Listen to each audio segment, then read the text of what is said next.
ठाकरेंना धक्क्यांवर धक्के, आता सुनील शिंदेंनाही फोडणार. शिंदेंची फिल्डिंग आदित्यला पाडणारच. ठाकरेंच्या शिवसेनेत कोणी उरेल का नाही अशी स्थिती आता निर्माण झाली आहे. आता फक्त संजय राऊतच गेले तर धक्का बसेल, अन्यथा इतर जातच राहतील असे मीम्स यावर नेटकरी बनवत आहेत. तेच मीम्स आता खरे ठरत आहेत, कारण महाराष्ट्र विधानसभेच्या आगामी रणधुमाळीपूर्वी मुंबईतील सर्वात प्रतिष्ठेच्या मानल्या जाणाऱ्या वरळी मतदारसंघात राजकीय भूकंपाची मालिका सुरू झाली आहे. शिवसेना उद्धव बाळासाहेब ठाकरे गटाचे वरिष्ठ नेते, विधान परिषदेचे आमदार आणि माजी मंत्री सचिन अहिर यांनी अनपेक्षितपणे एकनाथ शिंदे यांच्या नेतृत्वाखालील मूळ शिवसेनेत प्रवेश केला. या ऐतिहासिक बंडखोरीनंतर केवळ वरळीच नव्हे तर अवघ्या महाराष्ट्रातील राजकीय वातावरण तापलं असून ठाकरे गटाला हा आजवरचा सर्वात मोठा धक्का मानला जातोय. आधी 40 आमदार, त्यानंतर 6 खासदार आणि आता थेट मुंबईतील संघटक चेहरा असलेले सचिन अहिर फुटल्यानं आदित्य ठाकरे यांच्या राजकीय अस्तित्वालाच वरळीत सुरुंग लागण्याची शक्यता निर्माण झाली आहे.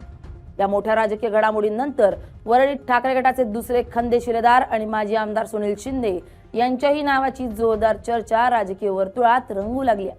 जर सचिन अहिर यांच्यानंतर सुनील शिंदे यांनीही धनुष्यबाण चिन्हावर जाण्याचा निर्णय घेतला तर वरळीत ठाकरे सेनेचा पूर्णपणे सुपडा साफ होईल आणि आदित्य ठाकरे यांच्या समोरील अडचणी हिमालयासारख्या उभ्या टाकतील असं गणित आता मांडलं जात आहे. त्यामुळे शिंदे नेमके आदित्य ठाकरेंच्या मागे हात धुवून का लागलेत पाहूयात या व्हिडिओतून.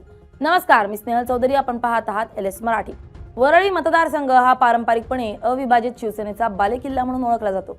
मात्र 2022 मध्ये शिवसेनेत पडलेल्या उभ्या फुटीनंतर या मतदारसंघातील गणित पूर्णपणे बदलली आहेत. 2019च्या विधानसभा निवडणुकीत जेव्हा ठाकरे घराण्यातून पहिल्यांदाच आदित्य ठाकरे यांना निवडणुकीच्या रिंगणात उतरण्याचा निर्णय घेतला, तेव्हा त्यांच्यासाठी हक्काचा आणि सर्वात सुरक्षित मतदारसंघ म्हणून वरळीची निवड करण्यात आली.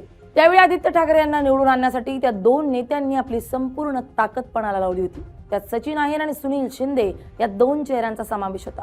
राष्ट्रवादी काँग्रेसमधून शिवसेनेत आलेल्या सचिन अहिर यांनी आदित्य ठाकरेंसाठी स्वतःची राजकीय भूमी सोडली होती.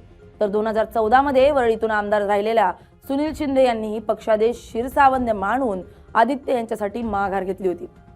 या दोघांच्या संयुक्त ताकदीमुळे आणि स्थानिक शिवसैनिकांच्या बळावर 2029 मध्ये आदित्य ठाकरे तब्बल 68,427 मतांच्या प्रचंड फरकानं विजयी झाले होते.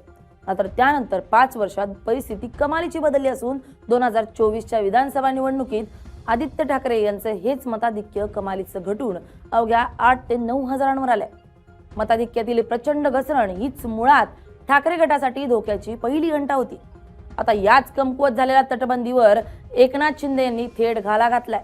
सचिन अहिर यांनी शिंदे गटात प्रवेश केल्यामुळं आणि त्यांना थेट विधान परिषदेच्या उपसभापती पदाचं उमेदवार बनवून महायुतीनं मोठी खेळी केली आहे.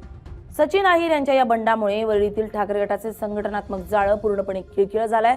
अहिर हे केवळ एक नेते नसून वरळीतील गिरणगाव, चाळी, कामगार वर्ग आणि म्हाडाच्या वसाहतींमध्ये त्यांचा वैयक्तिक मोठा जनसंपर्क आहे. त्यांच्या जाण्यानं आदित्य ठाकरे यांच्या मुख्य राजकीय पायाच निखळलाय. ही पोकळी भरून काढण्यासाठी ठाकरे गटानं तातडीनं डॅमेज कंट्रोल बैठक बोलावली खरी, परंतु या बैठकीत समोर आलेल्या अंतर्गत खदखदीनं पक्षाची चिंता अधिकच वाढवली आहे. या डॅमेज कंट्रोल बैठकीचे नेतृत्व करणारे सुनील शिंदे यांनी सचिन अहिर यांच्यावर अत्यंत शेलक्या शब्दात टीका केली असली तरी त्यांनी आपलाच पक्ष, नेतृत्वाला आणि काही वरिष्ठ नेत्यांना दिलेला घरचा आहेर अधिक बोलका आहे. सुनील शिंदे यांनी स्पष्टपणे सांगितलंय की सचिन अहिरांसारखे मोठे नेते पक्ष सोडून का जात आहेत याचं आत्मपरीक्षण आणि आत्मचिंतन आमच्या पक्षातील काही लोकांनी करणं गरजेचं आहे.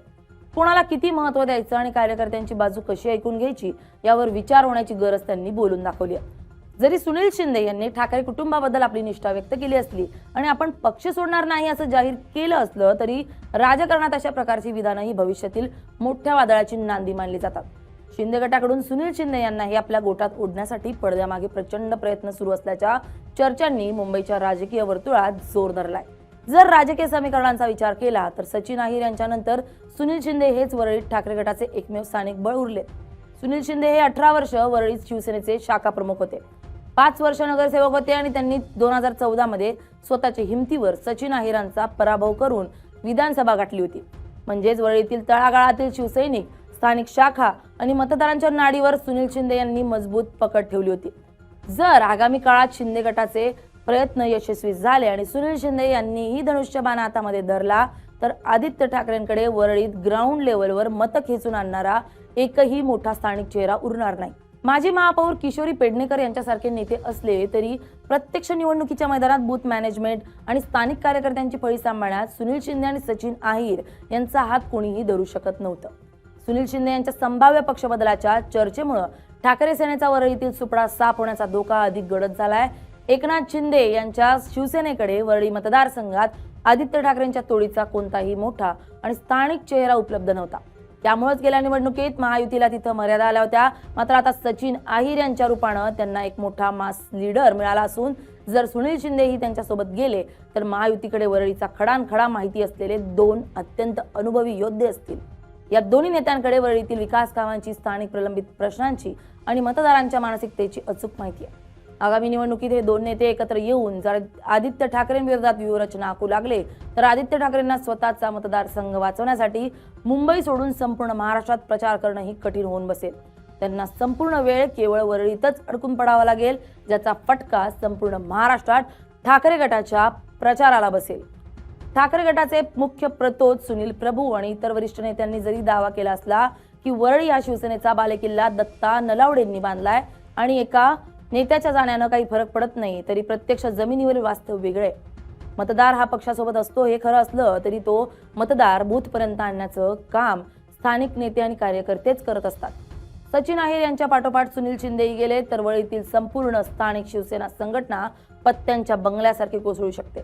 अशा स्थितीत महायुतीकडून आदित्य ठाकरेंविरोधात थेट सचिन अहिर किंवा सुनील शिंदे यांच्यापैकी एकाला मैदानात उतरवलं जाण्याची शक्यता नाकारता येत नाहीये.